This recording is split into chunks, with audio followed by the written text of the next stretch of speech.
આવી ગરીબાઈ આંટો લાગેલી તઈ પેથિયાને જગાડો પેથિયા મને ધાવડીને ભૂખ લાગી મને સંભાળીને માતાજી ભગત હાડ જોઈને માતાજી જગાડે છે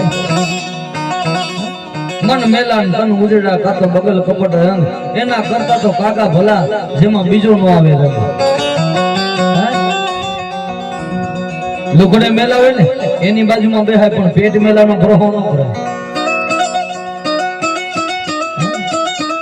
લુગડે મેલા હોય ને ઈ કોઈ દી દગો ન કરે પણ પેટ મેલા હોય એનો ગ્રહો ન કહેવાય હા મજવા દેવી વાત અને જેદી પેથિયા ને મારી ધાવડી કીધું પેથિયા આમ જો મને મુઠ્ઠી નવારો મને ધાવડીને ભૂખ લાગી અરે મારી આખી ગુજરાતની ધરતી અને મારી તને દી ઉગે તો તને જમાડવા વાળા કેટલા બેઠા અને હું તો પાગર મારા તને જમાડી હતી મારી ના પેથિયા આ રૂપિયા વાળા જમાડે ને ત્યાં મને ધાવડી નો ડસરો લઈ જાય મને તો મારો ગરીબ નો એક નવારો જમાડે જો એનો હિસાબ ન દઉં ને તો પેથિયા ફૂલની ધાવડી નો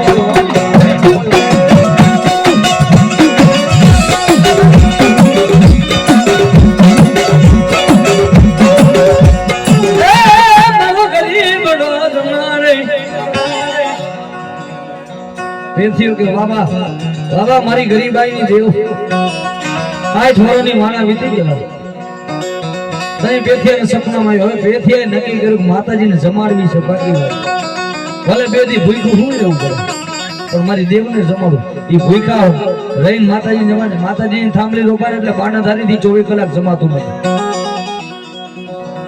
24 કલાક પોતાનું હાડ ભૂખ્યું રાખે ને તઈ દેવી હવાર પિયાલો પીવા ઉતરે એમને ન ઉતરે પેથીએ કીધું મારી તને ગમે મજૂરી કરું મારું અંગ આજે આ મારું અંગ રહ્યું નહીં એ કદાચ વેચી નાખું અડાને દઈ દઉં પણ તને જમાડું મારી પણ વિચાર આવ્યો પેથીએ ભૂવો ધૂણવા ગયો તો ત્યાં માતાજીની આજે આપણે પેરાવણીમાં ચાલુ દઈ ને પેથીની દાવડીએ કોકનું એવું કામ કર્યું છે પેથિયાને સટની પેરાણની પેરાવણી કરાવી દે આ તો હવે બધા પાટલા બધું આવી ગયું નકર તો આગળ ઓસાળ ને પેરામણી એ બધી કિંમતું હતી તઈ પેથિયાની પસેડી પેથિયા ભવાને ધનુમાં માતાજીના બાના ધારીને આપેલી અમારા પેથિયા વિચાર કરો ખવાર દી ઉગે ને નક્કી કર્યું હતું કે જેદી હારો સમય આવશે ને કઈ હારો પ્રસંગ હશે ને તેથી આવડિયા પસેડી હું પહેરી એને એવું નક્કી કર્યું હતું પણ ધાવડી સપનામાં આવે એટલે પેથિયા નક્કી કર્યું ખબર દી ઉગે રખલા વાણીએ ને આવડિયા પસેડી અડાને મૂકી દઉં અને મારી ધાવડીના ચોખા લઈ મારી ધાવડી જમાડું હોય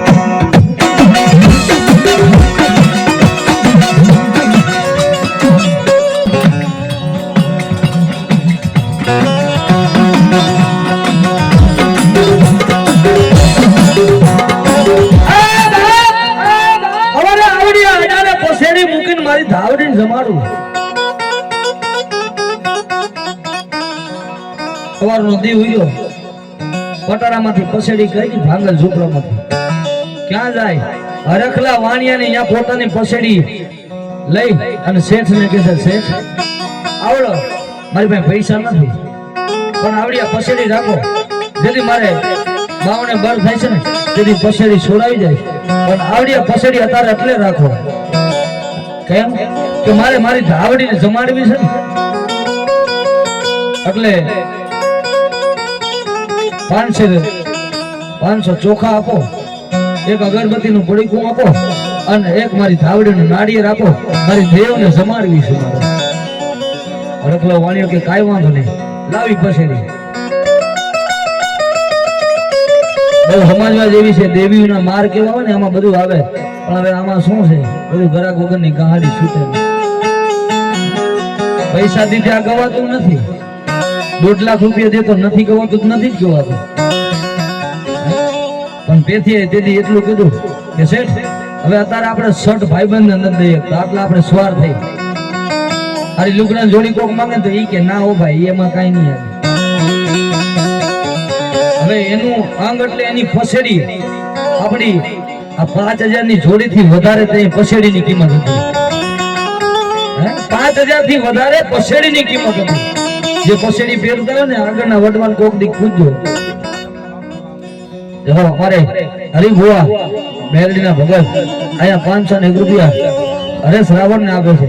વાહ વાહ ભગવતી મેરડી બસી હજુ આપે છે.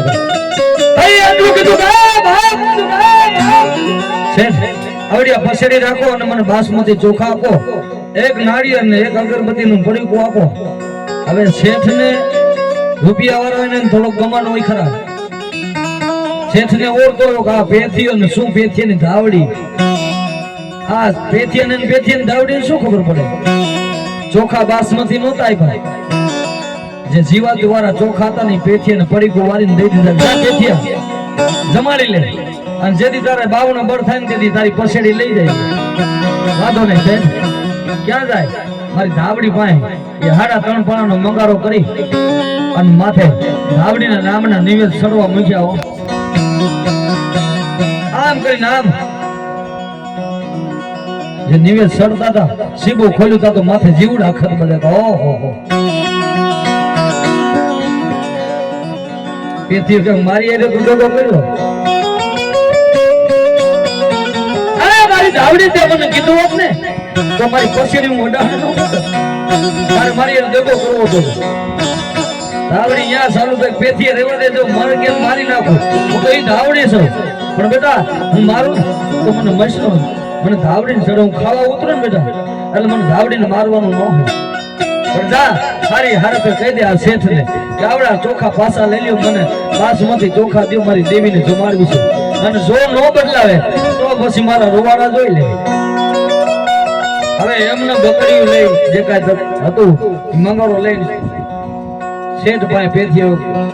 શેઠ આ ચોખા પાછા લઈ લ્યો, આમાં જીવડા છે, મારી ધાવડી આમાં જમે નહીં.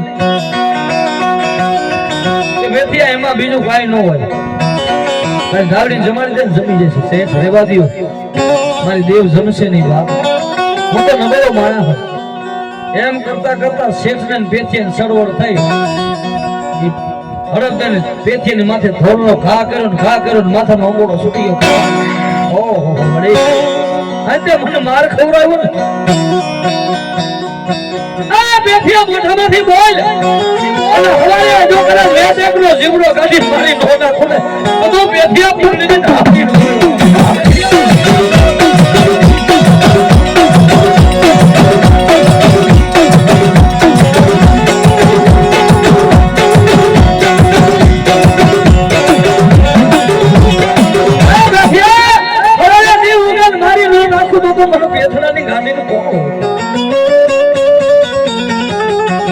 કોઈને રૂપિયાનો પાવર હોય, કોઈને ભાઈઓ નો હોય, પણ જેનું કોઈ નથી ને એને કોઈથી બાવું નહીં ચડાવવાનું. એકવાર ધર્મને માતાજીને મૂકવાના ન હોય.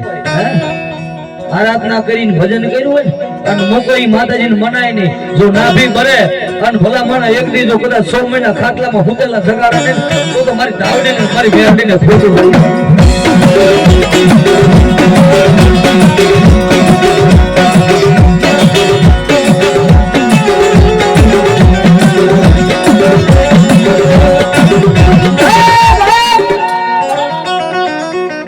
પેથિયા બોલી પેથિયા તું કઈ કહી દઉં કે મારી આ વાણીને ખબર પડવી જોઈએ કે કોઈ દી મારી ભાવડીનો સારો ન કરાય. જો તું મારી નાખતો તો ઇતિહાસ પૂરો થઈ જાય.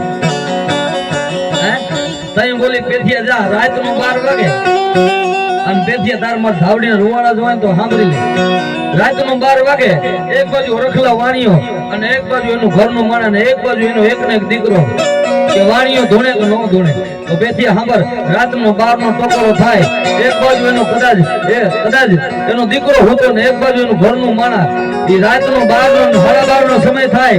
જો કેડે કાસડા વાળી છૂટો અમોરો મૂકે એમ નો કે હું પેથિયાની ગાડી ધાવડી આવી તો માન્ય પેથિયા કે ધાવડી તને મૂકીને રહી ગયો.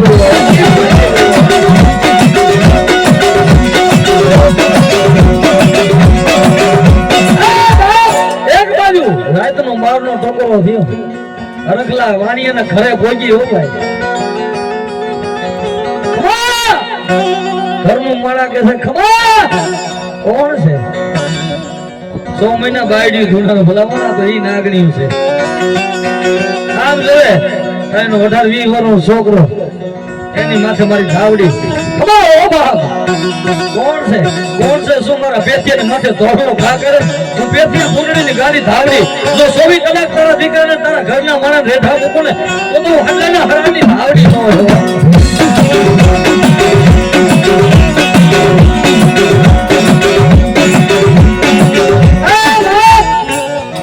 મારી મૂકી દે મારી ભૂલ થઈ ગઈ